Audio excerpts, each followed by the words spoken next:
Assalamu alaikum wa rahmatullahi wa barakatuh. To some of you and peace out to the rest of you. It is the blackest minded, blackest hearted, blackest man on social media, signing black in and shining again, asking you to hit that share button because the message is more important than the messenger is. In asking you to hit that share button, this message is actually going to be about the wall of silence. And I addressed right off the bat that, yeah, I addressed sisters in some of my more recent ones from last Friday up until early yesterday morning, my time. I admit this. I addressed them, but I didn't address them necessarily because I was desperate to win their approval. I did it to be fair. That's it. But I do endorse the wall of science. Lion of MGTOW is one of those with whom I agree for that reason. Sometimes you speak across the wall of silence. You make an exception maybe because a lady's young and she doesn't fully understand what's happening in the manosphere as we resist the efforts of feminism, especially the refusal to drop hypergamy while picking up feminism. And so for that reason, I do say to them that, look, listen, go ahead. I say to these men, go ahead, keep that wall of silence up. But in a case like that, yeah, if you're going to tell them, go ahead and tell them. They may ask the question, go ahead and answer. However, I'm going to tell you why the wall of silence is so important. It's necessary, actually. When I first got here to the Middle East, I was sent to a small town and most of them were Bedouins. As a matter of fact, it was a long time before I met people from the urbanized culture. And I didn't know about this internal division they had for a long time. Everybody I was introduced to was a Bedouin. And all of the Bedouins were not the same, but a lot of them were. They weren't mean, they weren't cruel, they weren't malicious. They were simply backwards and ignorant, and they didn't let you teach them anything. On one hand, they would respect an English teacher, except for in the classroom. That's the one place the teacher does not have respect in that culture, because the teacher's job is to educate, and the Bedouin considers it his job to hold on to a backwards culture and confuse it with his religion on top of that. That's the job of the Bedou, and your job is to go against that. So they simply just can't turn around and say, well, you know what, he's right and we're wrong because we're trying to get something for nothing, and it's his job to actually teach and then assess our learning. It's not personal. Eventually, though, because of their culture, I had to start shutting them out. There's one family that treated me well, and I kept in contact with them, and if I lived in that same city, I'd still hang out with them, but I had to shut everybody else out. Even another family to whom my friends were closely related. They were closely related to another family that was larger and bigger, and I had to cut a lot of them off because at the end of the day, they were no better. I was done, sick of it. And that was how I got this channel and why I took the name Black Heart. I took on the name Black Heart specifically to offend the sensibilities of the tragic desert mulatto. Oh, he's black, but mashallah, his heart is white. I was like, I appreciate the compliment, but a white heart in my culture means that somebody is a traitor to black people and he supports white people against us. What's wrong with white people? Get the F out of my face. If you can read a history book, you would know what I'm talking about. So, straight, backwards Bedouins. And they, you can't be around them for long. And some of them were from the family that treated me well, and I had to cut them loose too as individuals, because not all of them were the same. So that being said, I eventually found out about the Hadr culture, the urbanized culture.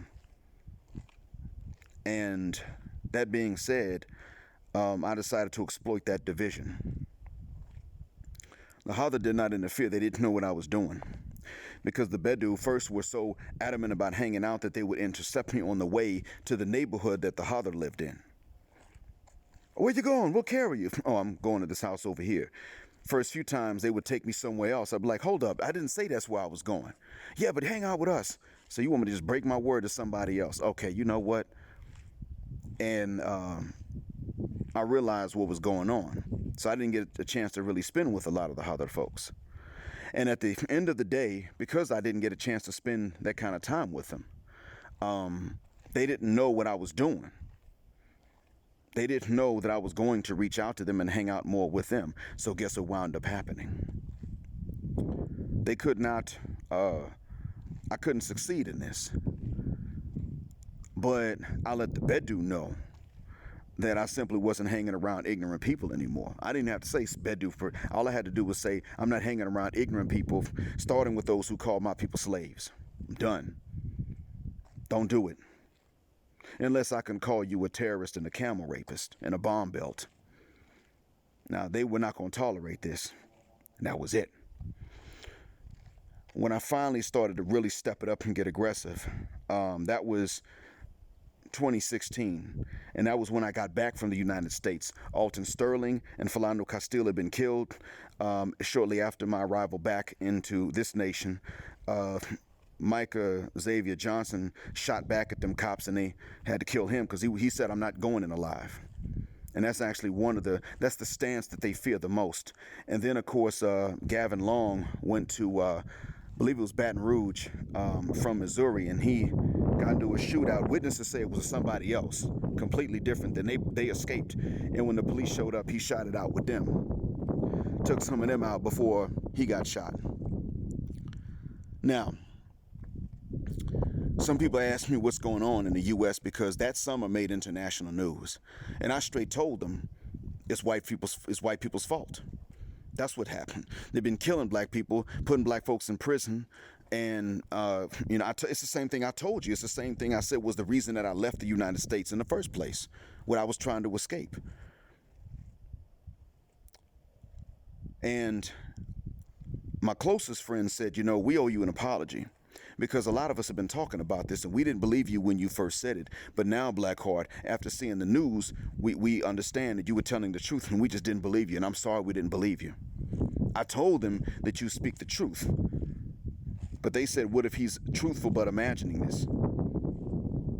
And I didn't know what to tell them. And I'm sorry that even when I tried to defend your honesty, Blackheart, I didn't do a good job.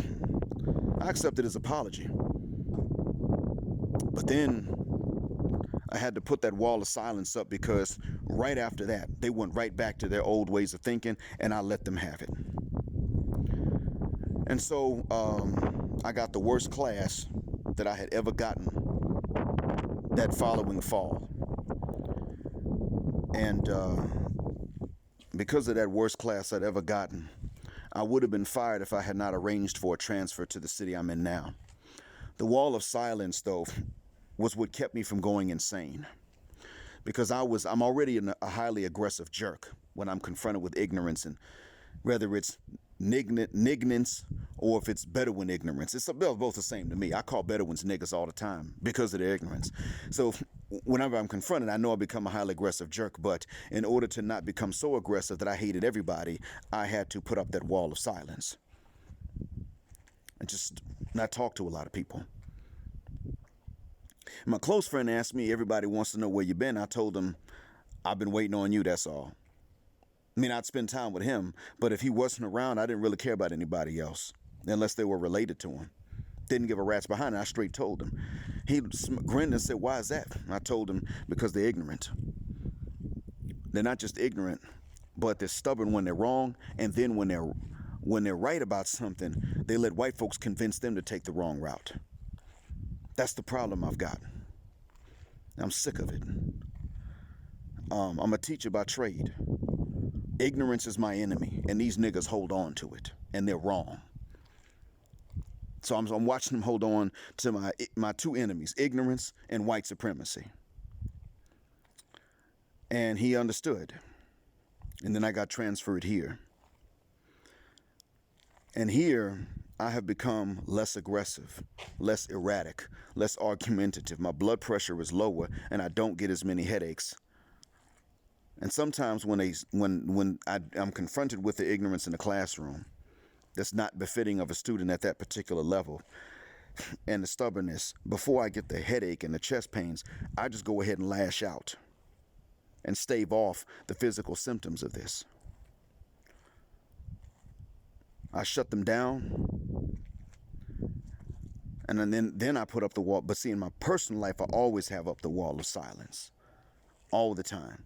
I do not hang out with them in my personal life. Now, am I doing this because I'm a racist or a nationalist? Because I think that the West is superior? No, I don't think the white Western world is superior to anybody. I'm doing this because at the end of the day, they chose a route that is inferior, regardless of color. They chose it because of culture. And I'm not required to respect that. Likewise, you are not required to respect foolishness. So put up the wall of silence. But now I'm going to tell you what is necessary for that wall of silence to make the wall of silence even more effective. You go after the younger men of their family and you let them know. And when they come to you and they want to debate about it, you say, there's nothing to debate about. Convince them I'm wrong. I'll tell them my point of view. Of course you're going to tell him your point of view. You're related to him. Prove me wrong. And in order to prove me wrong, you're going to have to get the entire gender. You're going to have to get the entire demographic of Western black women on board to change in order to prove me wrong. There is no other way. You're not going to convince me to just not tell him what I observed. That's not going to happen. And I'm not discussing this anymore with you. I'll discuss it with him, unless he doesn't want to anymore. That's part of the wall of silence. That's one of the most important bricks in the wall of silence. Without that brick, the other bricks are more easily crumbled. So it's best that we go ahead. It's better for us to go ahead and just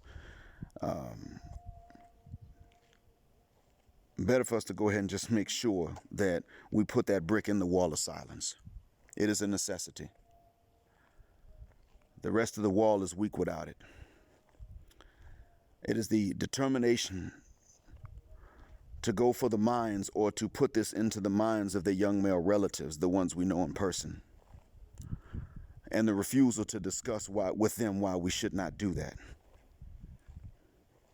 Gentlemen, some of you are going to have these women come up to you and say, look, I'll bend over your couch if you shut the hell up and don't corrupt my son, or nephew, or cousin. What is the best thing you can say to them? Even if she's attractive, the best thing you could say in that case is, well, if you want to do that, then we'd have to get married. And I don't think you can live with me, or I can't live with you. So maybe if you want a marriage where we don't live together, but we get together to screw, then it might be worth something. But that's a kind of a strange arrangement. I don't expect many people to even think about it. So we're right back to square one. The way that you're going to get me to not talk about this with your relative is to get the entire demographic of Western black women on board, and y'all change who the hell you are and prove me wrong. Because he'll get old and he'll be able to see for himself anyway. That's what you tell him. That will make the wall of silence even stronger. And I'm going to tell you, brothers, this here. Of course, the sisters are going to hear me. The ones that do listen are going to hear this. Sisters are welcome to listen if they want to. But brothers, thank you to those of you who went and told one particular lady recently that no, we are dealing with a scenario in which we are seeing ourselves betrayed. Maybe that lady was right about the Arthur Daughters of the Trade, suggesting it was actually black men that caused that as well. Maybe, I don't know. I can't read the book where I am, but what I can tell you is that however historical this thing is, right now we're dealing with treachery from them. And also, I want you guys to realize that I'm not going to, I appreciate you guys doing it.